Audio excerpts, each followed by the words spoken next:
In this tutorial, I will demonstrate how to blend a cylindrical reflection seamlessly with this subject. I'll begin by duplicating my background layer by holding Ctrl and pressing J. I'll then name my new layer by double-clicking on its text. I'll name this layer Clean Copy. It's good practice to work in layers when working with Photoshop. This ensures that I always have my original to go back to. I'll now extract my image from the background using the pen tool. For this, you can use any other method that you're more comfortable with, such as quick mask, layer mask, channel mask, and in some cases, lasso, magic lasso, wand, and magic wand. I'll demonstrate these other methods in future videos.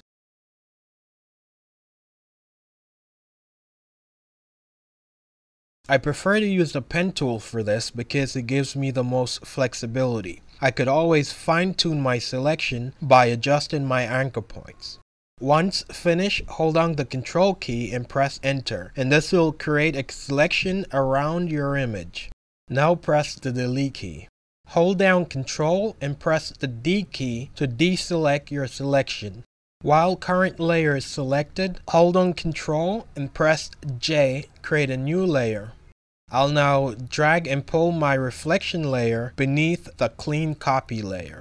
I'll now transform my reflection layer by flipping it vertically. Now select your arrow tool and click and drag on your reflection layer while holding down the Shift key, placing it directly beneath your clean copy layer. You may zoom into your image using the scroll wheel or holding down Control and tapping plus or minus to zoom in and out of your image as you work. I'll now go back over for my pen tool. I'll now select the front portion of the upper rim of the can. When I'm finished, I'll press Ctrl 0 to fit the image on my screen, and now hold on Ctrl Enter to make my selection, Ctrl C to copy my selection, Ctrl V to paste my selection on its own layer. I'll name this layer Top Rim. Now hold on Control and press J, and we'll create another layer from the top rim layer.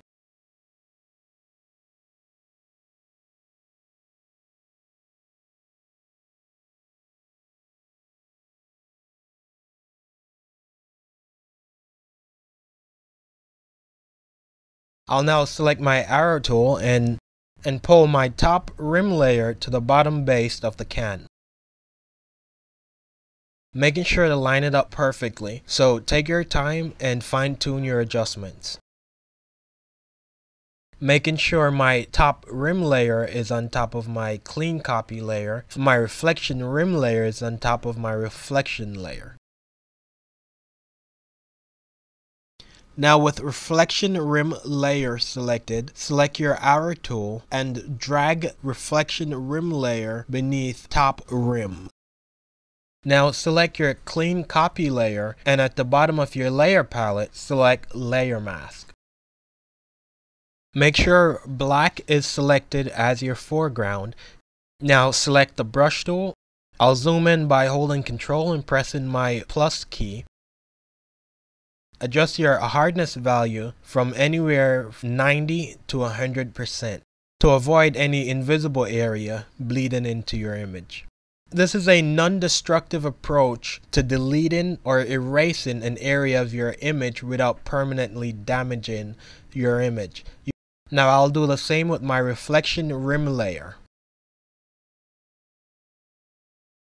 I'll now adjust my reflection rim layer right beneath my top rim, leaving about a 5 pixel to 10 pixel gap in between. Now select your reflection layer.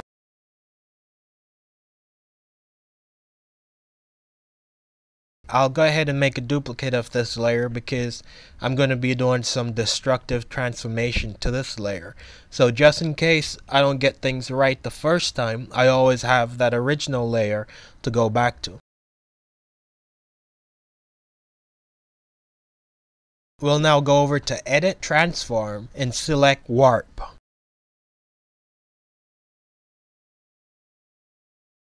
This will now give us the ability to warp our image to our desired shape. If you haven't used the warp tool before, I suggest playing around with it a bit to get a feel for it.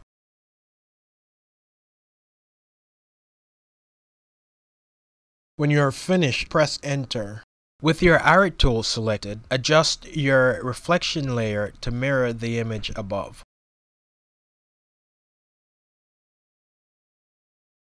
You can tap your arrow keys to fine-tune your adjustments.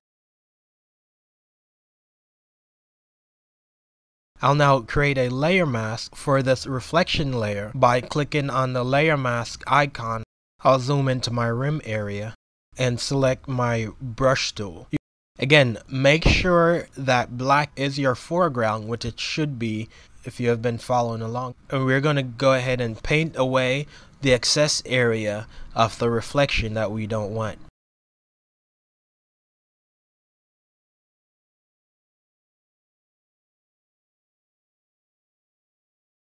I'll now hold down Control and select my reflection rim, selecting both layers, reflection rim and reflections, and while still holding down Control, press the E key to merge these two layers.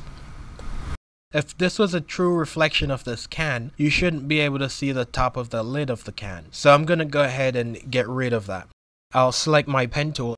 While zoom in to move around, hold down the space bar and click and drag on your image.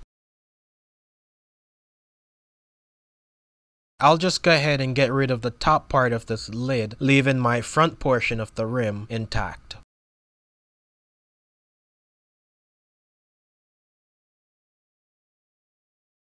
While holding down Control, press Enter.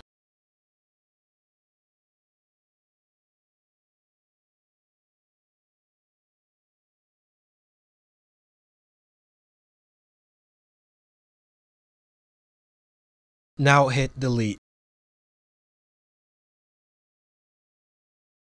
Or you could paint this area out with your brush tool. There's also always the erase tool. Right now I'm using my erase tool. I'll just fine tune this can here by rounding up my edges and making my reflection a little bit more believable. You can adjust your brush size using your bracket key. I'm going to use my stamp tool to make this area a little bit more cylindrical. I'll also go over using a stamp tool in future video. Now to make this really look like a reflection, we'll now select our gradient tool. Now we're going to draw a line from the bottom portion of our reflection rim layer. While holding down the shift key, we're going to carry this line upward, something that looks pleasing to us. You could do this until you find the result that you're looking for. Now that our reflection is complete, you could just add in a background, or you could always select this layer and drag it over to another image that you want to lay it onto. I hope you find this tutorial useful. For this and other tutorials like it, please register at artwarriors.com.